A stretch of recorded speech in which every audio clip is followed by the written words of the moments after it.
and welcome to the Tao of Our Understanding Recovery Podcast. In this podcast, we discuss mystical works of literature and how they relate to recovery. We hope you enjoy today's podcast episode.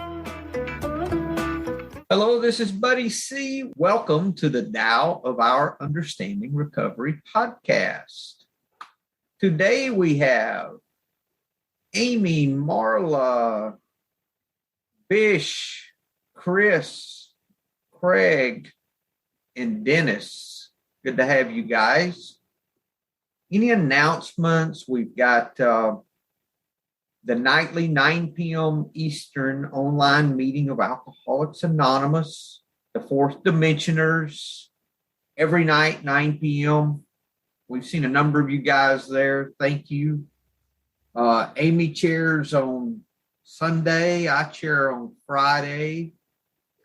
We have different people come. ZoomAAmeetings.com will get you there every time. Got to log in your Zoom account first. I have a gift in a book that I was given that I need to announce. Powerless but Not Helpless. BuddyC.org can give you some examples. It's my interpretation of the Tao Te Ching. It's a real gift. I think we'll read it along with the other verses that we'll use today for the 81st chapter. If anyone can afford it, just go to BuddyC.org, send me a message, and I'll send you the PDF, no problem. Lots of good stuff in there that really speaks to me, and I want to share it with you. Okay, the 81st verse. Amy, why don't you read the Stephen Mitchell for us, please? Okay. And I'm laughing because, like a really good alcoholic, I've now got like 32,000 translations of the Tao Te Ching laying out, and this is great. I am in heaven. Okay. So which one am I supposed to read? Because I got all of them. Read the Stephen Mitchell. Okay. Yeah. Okay. This is Stephen Mitchell's translation of the 81st verse. True words aren't eloquent. Eloquent words aren't true. Wise men don't need to prove their point. Men who need to prove their point aren't wise. The master has no possessions. The more he does for others, the happier he is. The more he gives to others, the wealthier he is. The Tao nourishes by not forcing, by not dominating. The master leads. Okay, McDonald's version, true words do not sound beautiful. Beautiful sounding words are not true. Wise men don't need to debate. Men who need to debate are not wise. Wise men are not scholars, and scholars are not wise. The master desires no possessions. Since the things she does are for the people, she has more than she needs. The more she gives to others, the more she has for herself. The Tao of heaven nourishes by not forcing. The Tao of the wise person acts by not competing. Marla, would you read Ron Hogan for me? Sure. The truth isn't flashy. Flashy words aren't true. Educated people aren't always smart. Smart people don't always have an education. Good people don't argue. People who argue aren't good. Masters don't hang on to things. They're always doing something for other people, so they always have more to give. They give away whatever they have, so what they have is worth more. If you want to get right with Tao, help other people, don't hurt them. Masters always work with people, never against them. Thank you, Marla. Hey, Dennis, will you read my interpretation, please? You're muted. That was good, because I was just about to say, I'll see if I can hack myself through it without butchering it. Loving words are not always beautiful. Beautiful words are not always loving. Those who love do need to debate. Those who need to debate have not yet learned how to love. You do not learn to love from a book. You learn to love by loving. The more you love, the more love manifests in your life. You start to experience all the things you only dreamed were possible. Thank you, Dennis. Comments, guys? Well, first comment I have is that, well, when I just have read yours, is it's simpler, but I guess an interpretation is supposed to make it a little simpler somehow. Or it's not my, I'm not, it's not a translation word for word. It's what spoke to me out of it. It's what it meant to me, was what I wrote. So I focused on love there instead of some of these others are like we've used the title of the wisdom of nothingness, or how how when we focus on helping others, that when that's our focus, then we have everything that we need. That's the focus of some of these other translations. But I just went to love immediately, in that I remember I used to debate things when I had something to prove, and I have nothing to prove now, so I have no reason to debate. And then I really liked those who need to debate have not yet learned how to love. So it's like everyone's on the same side, right? It's not that it's one opposed to the other. It's that they just haven't learned yet. It's not that they're opposing me. They just haven't learned. We're all on the same side. It takes time, but I remember when you first told me that thing about helping others, remember? Yeah. And I instantly wanted to fight it when you said, well, whenever I'm feeling in the program of Alcoholics Anonymous, whenever you have problems with yourself of a resentment or something, you just turn towards others and help them. And my instant reaction was, oh, well, but doesn't that mean that you're just trying to escape in another way for not wanting to look at yourself? And I remember you came back and I said, you know what? That's not it. If it's real love, then it's not it. If we start from a bad motive, Dennis, we're not going to stay there long. We're just not. We're going to find a reason not to do it. Back to that fighting again, Yeah. And that was exactly what it was. I was debating, but I was doing it through questions instead. I was questioning it. So that was the argument in it, right? Well, there's no reason. I mean, question everything. I mean, that's the way we all learn, is when we don't understand, we question, but we realize that this is so simple. And even in the Tao, these other verses say the same thing. MacDonald, the more she gives to others, the more she has for herself. Mm. The Tao of heaven nourishes by not forcing. The Tao of the wise person acts by not competing. What I got from this was a lot of traditional leaven from AA, program of attraction, not promotion. But isn't it interesting too that, like, when I was brand new in recovery, my sponsor would she did a really good job at telling me her experience and her strength, which could turn out to be my hope that those things would happen for me too, right? But it wasn't something that like she could experience for me. She could just tell me what hers was. And then it's not that you can really teach this to somebody. The words, right? The words do not sound beautiful, because at the beginning, it was all just a bunch of bullshit, because I thought you were all liars, that there's no way all of that can happen for me. There's no way that you're doing life without those mind-altering substances. No way. So those words were true for you at that moment, but they sounded like total bullshit to me. Now, that's my truth.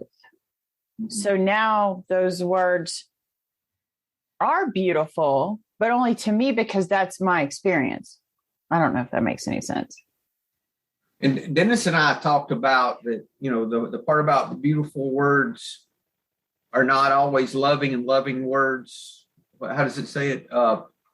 That loving words are not always beautiful, and beautiful words are not always loving. And what we were talking about was, sometimes love does not sound beautiful. Acceptance does not sound beautiful. Can you give us that example that you gave me, buddy? Because there must be others out there that don't get that in the first round. I cannot be the only one. That love hurts? It's a lot of times, we find that Marla, sometimes love is tough. I mean, I kicked my son out of the house when he was a senior in high school for drinking. And that was love, but it was not beautiful. Nothing beautiful about it, but it was love. You did what you had to do. Right. Exactly. And, and by the opposite of that, just because something sounds good doesn't mean it's love either. No, that can be the manipulative words we talked about, right? If I'm trying to manipulate you into do something, that sounds beautiful, but it really isn't. It's to lure you in to do something. Mm-hmm. And that goes back to the Tao itself. The words about the words of truth are not always something that we want to hear. How about this part of the master has no possessions? The more he does for others, the happier he is. The more he gives to others, the wealthier he is. It's not that he doesn't have anything. I think it's that the possessions don't own him or her, that they are not owned by the things that they have. They see what they have as a gift to be given away, in other words. I think their wealthiness is the gift of love, right? They're giving that away out of compassion. Can that or be? Whatever they have, Dennis, or whatever they have, because I went the love route, but they go more of possessions on these others. But every one of the translations themselves say that the more that you give, the more that you have in that regard. And what you have may not be, it could be physical, it could not, but it doesn't matter. At that point, it doesn't matter. Isn't that in a spiritual manner? Because when you give something physical away, you don't have that anymore, but you receive something greater than that. Is that how it's meant to be? I think it's everything, Dennis, because I think at that point, if things don't have you, they're no longer important. So if you have them, fine. If you don't, fine. It's no longer the important thing. Just like in the MacDonald translation, it says, the more she gives to others, the more she has for herself. It's hard for us to think that's true. Marla? I just want to throw in a little bit of Wu Wei in there because we can take it to extremes. So we really have to be balanced, because when a woman hears something like that, like, I have to give everything away in order to get, we already give everything away. As a woman, we're nurturers, most of us. So we give ourselves away. And we've forgotten how to create a balance, and how to take care of ourselves until we get to be old and our kids are gone and, now it's time to take care of myself. It's almost too late. You have to take care of yourself in the middle of all of it. Thank you, Marla. This is Sam Hamill.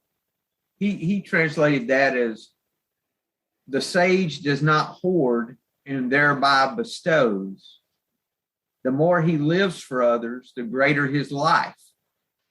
The more he gives to others, the greater his abundance. So he came at it from how you did, Dennis, on that the more he gives, the more he lives for others, the greater his life. That whole idea that our life is greater the more that we give. That sounds true. Yes. Selfless, becoming selfless. Yes, exactly. And there's a way that we can do this. A lot of this has to do, I think, with our attitude toward others too. Like, I have a couple of notes from where we've talked about this in times past. Giving people the right to their opinion is a way that I can give to others. Truth. Giving them the right, was it the right to be wrong? Like we were talking about before. Or just the right to their opinion. Don't we do that in every AA meeting? Because there's no crosstalk. So pretty much, hey, I just got to put up with what you're saying, and we're not supposed to go in and come with any arguments against that, right? So, Or judgment. Yes. So we're letting people, when we can learn to do that in everyday life. I mean, have you ever been around the person who has to prove their point continually in every conversation? They're no fun to be around. Oh, yeah, Chris is himself. Yeah, I've never been like that, Chris. Not me. But at the same time, when you have those people that are right there that you're trying to help, giving them the same grace, right? That for me, giving them the same grace that was given to me and allowing them the space they need, man, does it teach me so much more about how I don't want to be anymore and how I used to be, and how I'm so grateful that I get to study things like this to help me to not be like that. And maybe going back to the same kind of concept of alcohol being the higher power, my painful past, my former assholishness, if you will, affords me the ability to recognize it in other people. And like, that's become an asset now. It's no longer a liability for me. It's an asset for me because I can see it and I don't want to be it. And I'm trying not to be it. And by not forcing, right? By not debating with someone, by not screaming at them, telling them that you got to do this, you got to do that, you got to do this, then again, I'm just leading by example. But it's really hard not to hang up on that sponsee when they go off of rails, man. I'm just saying. I had a sponsee that I told him, I said, okay, when they express their opinion, thank them for their opinion. Thank you for sharing your opinion with me. I value the opportunity. I said, don't say this to them, but this is inside. Say, I value hearing what you have to say about that. Thank you. But I don't really want what you got. But yeah, I value how stupid you sound right now is what's really going on in my head. Yeah, but if you offer them that thanks, then it helps you to be accepting of what, to give them the right to voice their opinion. Yeah. Somebody gave me the right, so. Yeah. Craig? I know Dennis says no crosstalk, but I'm going to crosstalk because I completely agree with what Amy was saying. We can crosstalk. I use that when I'm doing the fourth steps, when I'm taking guys through the fourth step, and they have these big resentments against people, and we always look for the opportunity. What's the opportunity with having this person in your life? It's showing you how you don't want to treat people and how you don't end up that cantankerous old get that they just constantly sits and complains. So there's always opportunities. Everybody's teaching us some sort of spiritual lesson that we don't really appreciate at the time. How about when we just listen to people sometimes, when they have no one to listen to them? And that is a giving. Yeah, that's a giving. A lot in meetings. Yeah, sometimes somebody will come into a meeting and they have to get something off their chest or they're going to use because they tell you they're going to use. You have to give them the space. Sometimes that's the only Sometimes that's the only place that they can go to do that. Sometimes that's. Yeah. Some people are that. We owe them. They only have that. We owe it to them to listen. Mm-hmm. I don't know. Sometimes I've had people show up in my life that have no one else to listen to them, and I'll have to take the time to listen. When it's the last thing in the world I want to do is sit there and listen to them. I don't want to listen to them.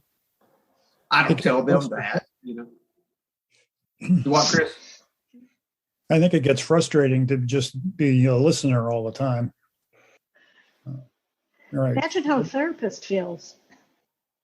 I kind of think when I'm being the listener and I don't want to, I don't know if it's because it's a struggle. I want them to feel better somehow. And maybe that's why I don't want to listen to all this, because I kind of know all those things. What the root of it is, of the struggles, has something to do with selfishness and stuff they've been through, and they don't have the tools how to not react to the circumstances and all that. And then it becomes frustrating. And maybe because I already think that my thoughts are a little bit better, there might be that selfish thing that I rather want to listen to what I have to say, that I have to learn to listen. I remember that I have to learn to listen. In the beginning, I didn't hear much in the meetings. I was just preparing to say what I wanted to say. Yeah. But that's actually good. I have to learn to listen, like I have to learn to love. Yeah, we don't learn to love from a book. We learn to love by loving, you know? Learn to listen by listening. Yes. We have to do it. Exactly, Dennis. Well, for me, it's selfishness when I don't want to do that, because I have better things to do than listen to their bullshit.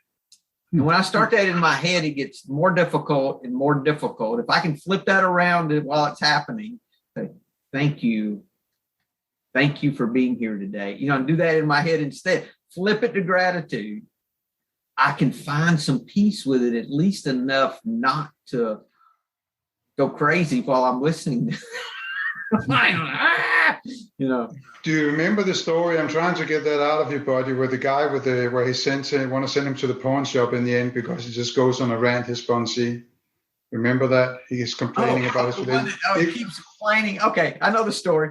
Yeah. He keeps complaining because he has a relative who keeps taking advantage of him in business. And he keeps complaining to his sponsor about it. But he keeps doing business with him over and over and over. And his sponsor says, well, just don't do business with him. And it won't happen. But he keeps doing it. He keeps doing it because he allows him to manipulate him, you know, and all that stuff. And finally, his sponsor said, do you have a gun? And he said, yeah, do you think I should kill myself? He says, no, shoot me. I'm tired of hearing this. He says, I never mentioned it to him again. I said, well, all right, good. But he kept doing it. But he wouldn't mention it anymore, you know. But that was it. He said, I'm tired of hearing this. Come on, do what I suggest. At the same time, though, when you hear, I don't know, I think one of the gifts of actually listening to someone else unburden their soul, allowing them the space to do that over and over and over. Then all of a sudden, within 5 minutes, they've gone full circle and worked out their shit themselves. By me just keeping my mouth shut. Mm-hmm. It's hard. It's hard to hold on, right, for that ride. But man, all of a sudden, the voice starts here and goes up to like 50,000 octaves, and then it comes back down, and you're like, oh, well, I'm so glad that you just got all that worked out right there. Well, that's just from listening. Step, Amy. That's the fifth step, you know? Yeah. Because that's when we can hear, when we get rid of our secrets, it takes the power out of them. You know, because as long as that's up here in my head, it's something totally different than when I get it out. And it's hard to find tools to help with fear that I keep in my head and don't share. When I don't share my fear, it's just fear is all it is. One of the things that that I learned using my therapist is when they're saying these things that are wrong, you listen to what they're saying and try and figure out what has caused that from their point of view. You know, you start being empathic so I understand you're frustrated with something, or, the kinds of responses that are constructive, rather than trying to prove them wrong. There are things you can do that you don't have to just sit there and listen. You can try and make them think about why they feel that way. Does that make sense? Yeah. Yeah, and that comes from listening, Chris. Yeah. Well, and processing and responding, right? I mean, in a relationship, you have to serve yourself as well. So you don't want to escalate the situation, but you want to get it on a different direction, I guess, is the best way. For me, that comes from me coming with a willingness to give, and that idea that I'm there, I may not have the answer, but I'm open to the answer. I'm here to listen. I'm not here to solve your problem. I'm here to listen. And like Amy said, most of the time they have their solution already. They just don't know it. And the big thing is they need, and if they're coming with an honest heart and they're sharing their heart with you, you're going to reflect back to them the solution. And they create that. You don't create that. Yeah, the thing they're noticing is that you're not supporting them by not saying anything. And they can develop their own argument that way. Just the fact of getting it out, Chris, just the fact. Yeah. Amy, you'll like this. I was studying. I go through the steps with the sponsee. Then we go back through the traditions, and we go through each tradition after we do the steps. And I read the 5th tradition with someone this morning. Each group has but one primary purpose: to carry its message to the alcoholic who still suffers. It's the great paradox of AA that we know we can seldom keep the precious gift of sobriety unless we give it away. And I was thinking about this and how this says that it's not that the sage is the source of all these things. It's that the sage gives. So in the sage giving, the sage always has more than enough of whatever it is that the sage needs, be it whatever. And I was thinking about this the other day in that regard about money. I don't know if I'll ever have like millions and millions of dollars in the bank. Look at nature. Nature doesn't hoard. Nature uses what it has and it moves on. And then it gets more the next day. Like think of water. Water goes, and now there may be a flood for a while, but it all leaves and goes its own way. And I think for us, it's the same way. It's learning that to live in that paradox that what we have is a gift to be given away, and we'll always have what we need. That's the way it seems to be for me, no matter what it is that we're talking about, whether recovery or, financially or whatever. What I need always shows up. May not be in the form that I want, but it's always there. Comments? The way Mitchell says that, he says the more the master does for others, the happier he is. I can see that. Mm-hmm.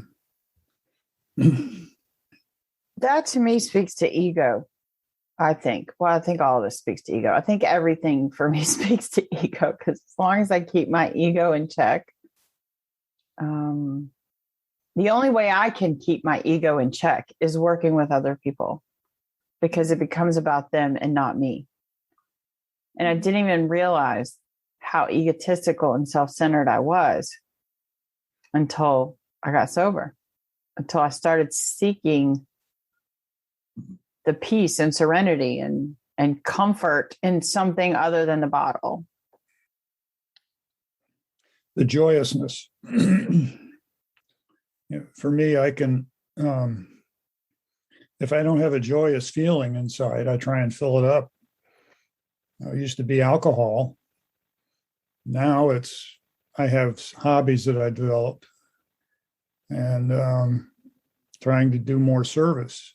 But I know love fills that hole too. Expression of love, the living amends kind of love too. And what are we giving, Chris? What we're giving for the most part is emptiness. We're not giving solutions. We're when I'm listening to someone, I'm not giving answers. I'm giving time. I'm just listening.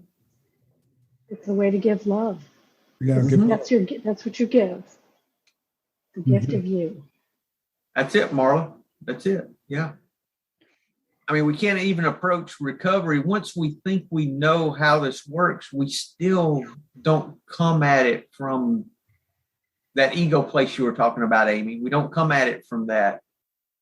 Oh, I know how to do. I know what they need to do to get sober. Here, do this and this and this, and it'll work for you. You know that? No, that doesn't work. Well, that's all down to the intention of why you're doing things. Am I doing it so people look at me and think, you know what, he's great? Or am I doing it because I genuinely have the capacity and the love to do it for people that are still struggling? Dennis, you have something? No, I'm empty, I guess. Actually, that's a lot. I know that my disease is in between my ears. I mean, it's constant thoughts that's going all the time, right? So I have to sit still for me to recharge. And again, that's the stillness you can give to others by just listening. And I really love it when Amy was saying that. I hear it over and over again. When you're sitting and you're getting it into that intellect, and you come to the result of it. Now, you're still in those old conceptual thoughts patterns, right? So, and the only thing that is a relief for me whenever it's Chris was mentioning those. I want to feel joy. I always want to feel happy. I always want that feeling, and when I can't get it, my mind is escaping, right? So what I can do, Bud and I talked about this when he took me through step 5 and 6, that and I knew it from before, luckily, that I can sit and accept these feelings. Oh, I just feel anger right now. That's what it is, and then have an acceptance towards that brings me into this moment. And this moment is the only place where I can be aware, right? Awareness is in this moment, and that's where the consciousness comes in. And I've even heard somebody says that the awareness is the consciousness, and the other way around. So being conscious is the awareness of just being. And that's the most beautiful gift you can give to somebody else when you're sitting with them. I don't know where that came from. As I said, I was empty. It might have been coming from the emptiness. Dennis, you're so empty-headed. You know what, Marla? It's funny that you say that. I remember as a kid, because of these thoughts, before I started, it was a frustrated.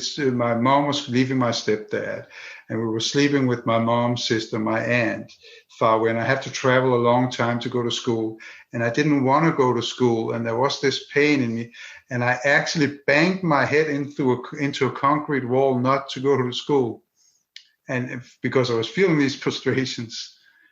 Maybe that's why I'm empty today. You don't know. I don't know. But that was interesting. So alcohol came in handy there. See? So when we see a need, for me, I think what this is showing me is all I have to do is just make myself available. Just be available. Mm-hmm. Yeah. I'm here. What can I do? It's like my friend. I've said this before. I got a friend that he always has all the answers, but I see him if he's ever at the funeral home and we have a mutual friend, he just goes up and pats him on the back, doesn't say a word, just loves them. I'm like, wow, he's learned that. He doesn't, try to explain why it happened or, any of those things. He's just loving them. He's just there. And I was like, that's good. I need to remember that for more places than the funeral home, especially there, but more places, So would that be silence is golden? I never understood that until like right now. Yeah. That's emptiness, Amy. Yeah.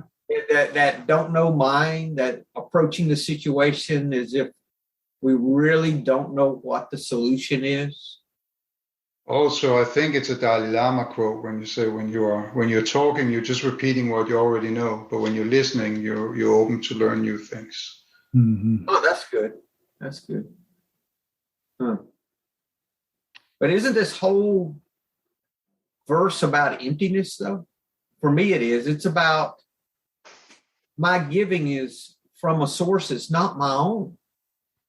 My giving is from a place of emptiness. It's not from, like, if I'm giving love to someone or if I'm listening, I'm not doing that with the idea that I have the solution. I'm doing that with the idea that I'm listening. I'm doing that with the idea that I think they have the answer, not me. My job's just to listen. It's not to come up with the answer. My job's to be the mirror. Mirrors don't have opinions. You could also say that the emptiness here is the wisdom there is behind all these words, right? And wisdom is mentioned a lot of places in the different translations. Yeah. Wise and wisdom. Yes. Mirrors do need to be polished. Very good, Bish. With love. Yeah. How about replacing emptiness in the serenity prayer? We did that before, Marla. I remember in one of the other Tao meetings. God grant me the emptiness to accept the things I cannot change, the emptiness to change the things I can, and the emptiness to know the difference. Wow. I like the truth interpretation you have in there. For some reason, that rings to me. Everybody wants the truth.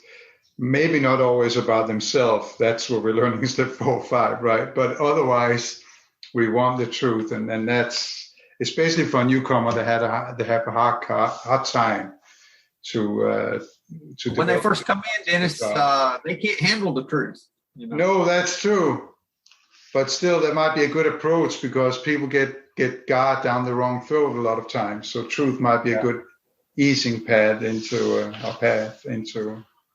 God grant us the truth to accept the things we cannot change, the truth to change the things we can, and the truth to know the difference. Yeah. Yeah. But I think my truth, though, has only come from uncovering, discovering, and discarding. Getting rid of. That seems hard to me. Truth, it seems like abrasive. And yeah, I think truth is for me more of what, I don't think this makes sense, but it does. Truth for me is more of what I'm not and getting rid of what I'm not to be who I really am. That is my truth. And that I think is the emptiness. That I think is the, in the book, it says deep down in every man, woman, and child is the fundamental idea of God, right? It may be obscured by pomp and calamity, worship of other things. That's not a verbatim, but, so for me, like all this other stuff that was piled on for me to perceive that that's who I am is the shit I have had to get rid of. So that was actually limiting who I could be at the core, which is simple, love, listening, truth. And when we look at this verse, ultimately it says at the end of all of these translations that the Tao of heaven nourishes by not forcing, the Tao of the wise person acts by not competing, nourishes by not dominating, the master leads. That's a result of learning how to give. If we want to live in this effortless effort, this flow of life, we have to learn how to be a listener, how to be empty, how to give, and then what we need can be given to us. We can't accept what we need until we're willing to give what we have. That's the whole point. Is we want to move to that last sentence in all of these. Yeah. I want to live in this effortless effort, in this life of not forcing, of just being nourished. And the only way that can happen is I've got to make my life about you and not about me.